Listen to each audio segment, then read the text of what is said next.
부모로서 사는 그 부담을 훅 내려놓을 수 있는 좋은 책이 한 권 나왔습니다. 여러분이 도대체 내가 아빠로서 딸에게, 아들에게, 우리 아이들에게 내가 어떻게 말해야 할지 막막한 부모님들에게 이 책 한 권을 권해드리고 싶습니다.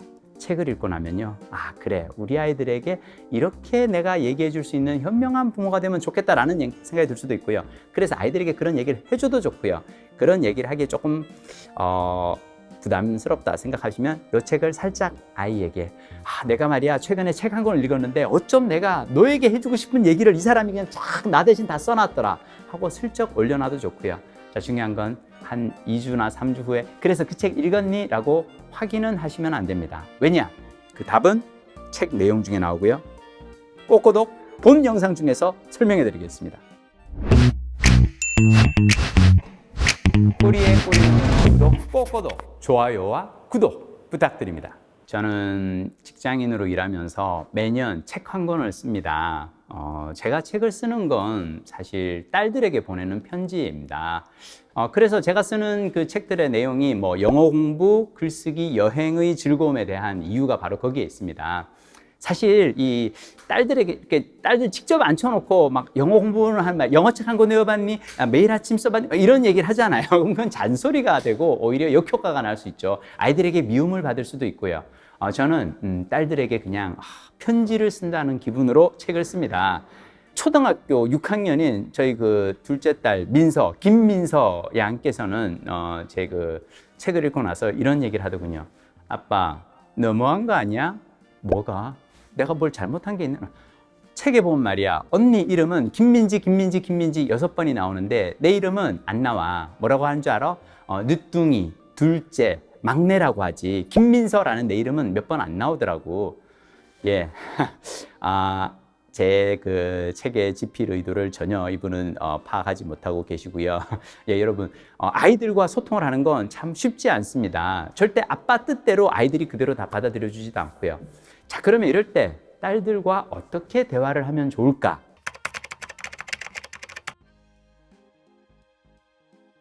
좋은 귀감이 되는 책 한 권이 있습니다. 어떻게 살아야 할지 막막한 너에게. 이 책은요, 실리콘밸리에서 일하는 아빠가 MIT를 다니는 딸에게 쓴 편지입니다. 대학에 들어간 딸에게 이제부터는 부모가 아니라 친구라는 생각으로 너와 대화하고 싶구나 하면서 메일을 보내고요. 이 메일의 주된 내용은 태도에 대한 것입니다. 여러분, 저는 사람의 역량은 이 지식과 기술과 태도의 합이라고 생각합니다. 이 중에 가장 중요한 게 태도이죠. 여러분, 지식은 학교에서 배우고 기술은 직장에서 익힐 수 있어요. 태도는 어디에서 배워야 할까요? 저는 좋은 태도를 기르는 곳이 가정이라고 생각합니다. 이 책의 저자도 그렇게 생각하나 봐요. 태도가 운명을 결정한다라고 말하고요. 책에서 아버지는 딸에게 6가지 태도의 중요성에 대해서 말합니다. 인생을 대하는 태도, 세상을 대하는 태도, 돈을 대하는 태도, 사람을 대하는 태도, 문제를 대하는 태도, 일을 대하는 태도. 아빠가 딸에게 해주는 충고인데 사실 읽다 보니까 쉰이 넘은 저에게도 피가 되고 살이 되는 그런 말씀들이 가득하더라고요. 아빠가 딸에게 하는 말은 자칫하면 잔소리가 될 수도 있고 아이에게 부담이 될 수 있는데요. 저자는 항상 3가지를 유념했다고 합니다. 첫째, 자녀는 부모의 소유물이 아니라 하늘이 내려준 최고의 선물이고 독립적인 인격체로 존중받아야 하는 존재임을 명심할 것. 둘째, 자녀에게 자신이 못다 이룬 꿈을 전가해서는 안 된다. 특히 부모 자신도 해내지 못한 일을 하도록 강요해서는 안 된다. 셋째, 같은 일이어도 사람마다 그것을 해결하는 방식은 다르다. 그러므로 절대적으로 옳고 그른 조언이란 없다. 상황에 적절하거나 적절하지 않은 조언이 있을 뿐이다. 이 저자 보통 내공이 아니십니다. 이분, 그 저자 우진, 컴퓨터공학 박사로 인공지능 전문가이자 실리콘밸리에서 투자자로 일하는 분이에요. 구글에서 연구원으로 일하고 텐센트에서 부사장이었대요. 자, 말인즉슨 공부도 일도 다 열심히 하고 또 심지어 다 잘하는 사람이라는 거죠. 이런 분들 가운데 의외로 아이들과는 관계가 별로 좋지 않은 분들이 있어요. 왜냐? 본인이 공부를 아주 잘했기 때문에 아이에게 대한 이 기대 수준이 높고요. 또 이 일을 너무 열심히 하느라 정작 아이들과 잘 놀아주지는 못했거든요. 근데 이 책을 보니까 이 저자는 딸과 아주 좋은 관계를 유지하는 것 같아요. 그 비결이 뭘까요? 저자가 미국에서 유학 생활을 시작했을 때 동네 아이들이 공부는 안 하고 내 노는 걸 이렇게 봅니다. 그래서 이웃에게 물어봤대요. 아이들이 저렇게 공부도 안 하면 좋은 학교도 못 가고 나중에 좋은 직장도 못 구할 거 아니냐고. 그랬더니 그 미국인 이웃이 그랬답니다. 공부를 열심히 한다고 더 잘 산다는 보장은 없지만 현재의 즐거움은 눈으로 확인할 수 있잖아요. 저는 이것이 아이들과 좋은 관계를 맺는 최고의 비결이 아닐까 싶습니다. 우리는 항상 이 미래의 행복을 위해 아이들에게 현재의 고통을 감수하라고 하잖아요. 여러분, 지금 이 순간 행복하지 못한 사람은 나중에도 행복해지기 쉽지 않아요. 행복을 유예하고 불안에 시달리는 것도 금방 습관이 되거든요. 자, 문제는 아이에게 현재의 즐거움을 보장한다고 그냥 놔두면 자칫 좀 방탕한 생활이라든지 뭐 게임 중독 막 이런 데 빠질 수 있잖아요. 저자도 딸에게 게임하는 시간을 좀 줄이라고 이렇게 잔소리를 살짝 했나 봐요. 그랬더니 딸이 물어봅니다. 왜 게임을 하면 안 되냐고. 그러자 저자는 유혹을 이겨내는 능력에 대해서 이야기를 합니다. 아마 이 저자도 실리콘밸리에서 일하는 공학자이니까 이 컴퓨터 게임이 주는 쾌감에 대해서도 잘 알겠죠. 책에서 그런 얘기를 합니다. 이 게임을 할 때 도파민의 분비가 일어나고 쾌감의 전달도 강렬하고 빠르대요.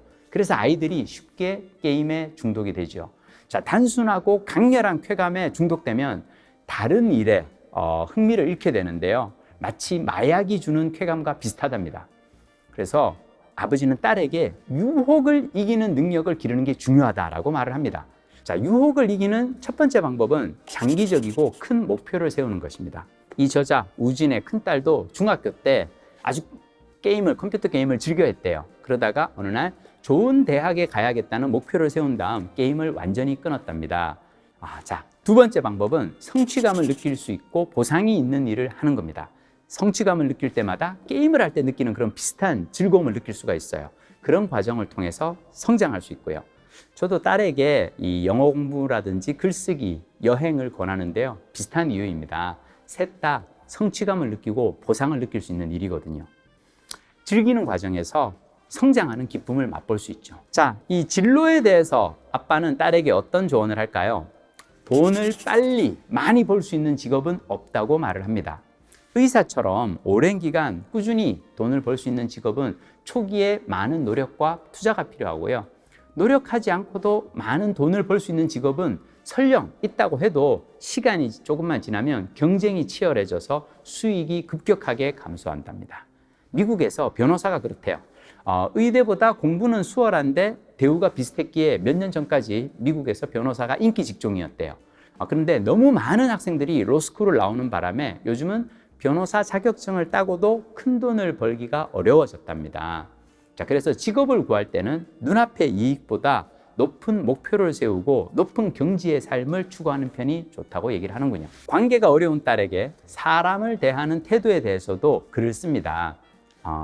인간성과 이 실력이라는 두 가지 기준으로 사람을 나누면 이 4분면이 나올 거예요, 아마. 1. 사람 좋고 일도 잘하고.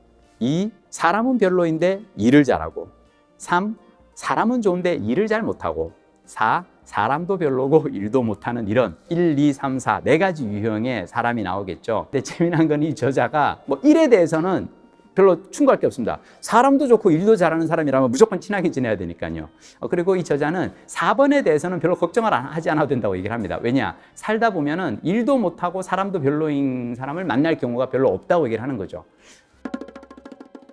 과연 그럴까라고 생각하다 보니까 아마 이 책을 쓴 우진이라는 저자가 좋은 학교, 좋은 직장을 다녔기 때문에 그런 게 아닐까라는 생각을 살짝 해봤고요. 자, 이제 문제는 2번, 3번이죠. 사람은 별론데 일을 잘하는 사람과 사람이 좋은데 일을 좀 서툰 경우. 자, 2번, 3번을 어떻게 대할까? 자, 여기서 이 아빠는 재미난 충고를 합니다. 사람 좋다고 3번하고 친하게 지내고 불편하다고 2번을 멀리하고 그러지는 말라는 거죠. 친하게 지내고 싶지 않은 사람이라도 능력이 뛰어나다면 적극 네 편으로 활용하라고 얘기를 합니다. 저는 이 책이 좋았던 건 뭐냐면 이 아빠가 딸에게 쓰는 편지라고 해서 성인 군자 같은 그런 말씀만 하는 게 아니라 무척 실용적인 팁을 알려줍니다. 저의 삶에도 도움이 되는 그런 꿀팁이 가득한 책이었어요. 컴퓨터 공학 박사인 이 아빠가 자신의 인생을 바꾼 책이라며 딸에게 책을 추천하는 장면이 나옵니다. 아빠가 수학과 과학에 처음 흥미를 느끼게 된 건 조지 가모프의 저서 1, 2, 3 그리고 무한을 읽고 나서야. 또한 스티븐 호킹의 시간의 역사를 읽고 최신 과학에 흥미를 갖게 되었고 우주 대폭발 이론에 대해 이해할 수 있었어 라고 딸에게 편지를 쓰는데요. 재미난 건 그 다음에 이어지는 글이에요. 우리 딸 멍씨는 편지를 받고 1, 2, 3 그리고 무한과 시간의 역사를 읽었지만 큰 흥미를 느끼지는 못했다.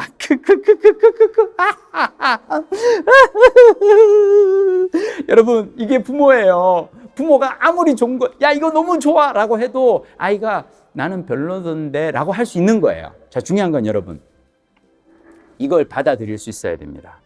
아빠가 좋아 이거 한번 해봐, 야 이 책 너무 죽여 읽어봐 라고 했는데 아이가 아빠는 그거 재미없어서 그냥 좀 앞부분에 한 10페이지 읽다 말았어 라고 했을 때 이걸 받아들일 수 있어야 돼요.